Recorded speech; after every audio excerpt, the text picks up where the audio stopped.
अगर चिराग पासवान, तेजस्वी और कांग्रेस के राहुल गांधी अगर ओवैसी साहब के साथ आते हैं तो वाकई में ये सोने पे सुहागा होगा, क्योंकि देखिए छोटे छोटे दलों को लेकर ही असदुद्दीन ओवैसी साहब आगे बढ़ना चाहते हैं। मुस्लिमों के मुद्दे को लेकर बोलना होगा तो अख्तरुल ईमान बोलेंगे। तो ये बड़ा सवाल है, अब क्या मुस्लिम वोट को इकट्ठा कर पाएंगे, क्या हिंदू वोटों को इकट्ठा कर पाएंगे? आदाब, नमस्कार, मैं हूं आपके साथ सादान खान और आप देख रहे हैं वॉइस ऑफ इंडिया।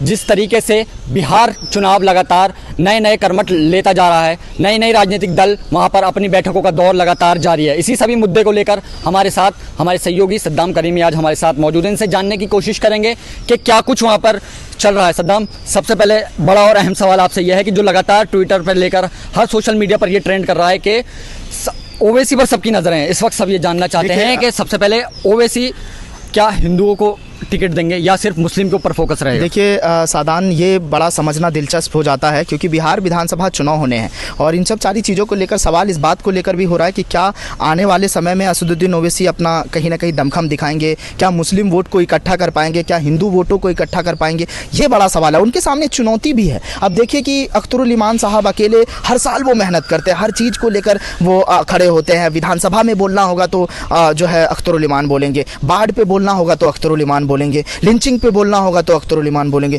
मुस्लिमों के मुद्दे को लेकर बोलना होगा तो अख्तरुल ईमान बोलेंगे। तो ये बड़ा सवाल है। अब चीज़ें देखिए, अब असदुद्दीन ओवैसी पे भी लोग निर्भर हैं, वो उनको लेकर हर चीज़ को लेकर उनसे ये उम्मीद जताया जाता है कि उनको बोलना पड़ेगा। वो अब देखिए, अभी कोई डेलीगेशन गया था पाकिस्तान और जब हिंदुस्तान के बीच में युद्ध होने वाला था और जब हुआ, हमने इसकी कहीं ना कहीं जो है जवाब भी दिया, लेकिन जब बाहर गए तो कई सारे मुद्दों को लेकर बहुत सारी चीज़ें हुई इस देश में, लेकिन कोई नहीं बोला। अब देखिए अलीगढ़ में क्या हुआ था, यूनिवर्सिटी के बीच किस तरह से जो है हंगामा हुआ, उसके बाद प्रदर्शन हुए, उसके बाद लोगों को मारा गया वहाँ, आप जानते ही हैं। लेकिन जो भी चीज़ें हो रही है ये कहीं ना कहीं मुस्लिमों पर अत्याचार हो रही है। आने वाले समय में बिहार में अगर ऐसा कुछ होता है तो वाकई में सियासत करवट बदलेगी और मुस्लिम इस बार समझदार है, वो सोच समझ कर वोट करेंगे। देखिए सद्दाम, एक अहम सवाल ये लगातार लोग भी पूछ रहे हैं और हमारे कमेंट सेक्शन में भी लगातार ये मैसेज आ रहे हैं कि लोगों का ये जानना है कि इस वक्त चिराग पासवान जो कि अहम मुद्दा माना जा रहा है लेकिन कहीं ना कहीं लाइमलाइट से पीछे अगर देखा जाए तो वो ओवैसी उनके बाद आए थे, तो ऐसा क्यों हो रहा है कि ओवैसी लगातार लोगों की नज़रों में आ रहे हैं, चिराग पासवान क्यों लगातार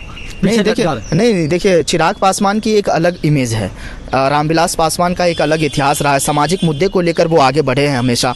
उसके बाद जो है रामविलास पासवान की छवि को लेकर ही चिराग पासवान आगे बढ़ना चाहते हैं। वो अपने बाप की विरासत यानी अपने पापा की विरासत को ही आगे बढ़ाना चाहते हैं। वो हमेशा इस बात को लेकर जिक्र किया। आप देखिए, भले ही वो एनडीए के साथ रहे हैं, भले ही चिराग पासवान मोदी जी के साथ रहे हैं, लेकिन उनका जो वैचारिक एक कहीं ना कहीं विचारधारा है जिसको लेकर वो आगे बढ़ते हैं, जिसको लेकर चाहे वो दलित की बात हो, चाहे मुस्लिमों पर अत्याचार की बात हो, क्योंकि रामविलास पासवान इस चीज़ को लेकर आगे बढ़े। और राजनीति का मौसम वैज्ञानिक कहा गया है रामविलास पासवान जी को, जो अब इस दुनिया में नहीं। उनकी राजनीति को लोग हमेशा याद करते हैं, उनकी किए हुए काम को लोग हमेशा याद करते हैं। लेकिन चिराग पासवान भी उन नक्शे कदम पर चलना चाहते हैं। लोग तो ये भी कह रहे हैं कि चिराग पासवान और असदुद्दीन ओवैसी के बीच भी कुछ एक कहीं ना कहीं मिलन होने वाला, एक गठबंधन होने के आसार है, क्योंकि देखिए छोटे छोटे दलों को लेकर ही असदुद्दीन ओवैसी साहब आगे बढ़ना चाहते हैं। अगर चिराग पासवान, तेजस्वी और कांग्रेस के राहुल गांधी अगर ओवैसी साहब के साथ आते हैं तो वाकई में ये सोने पे सुहागा होगा और मुस्लिमों के लिए एक अच्छी खबर होगी। जो लोग MIM के झंडा को उठाते हैं, जो लोग इन चीज़ों को लेकर आगे बढ़ना चाहते हैं। अब देखिए ना,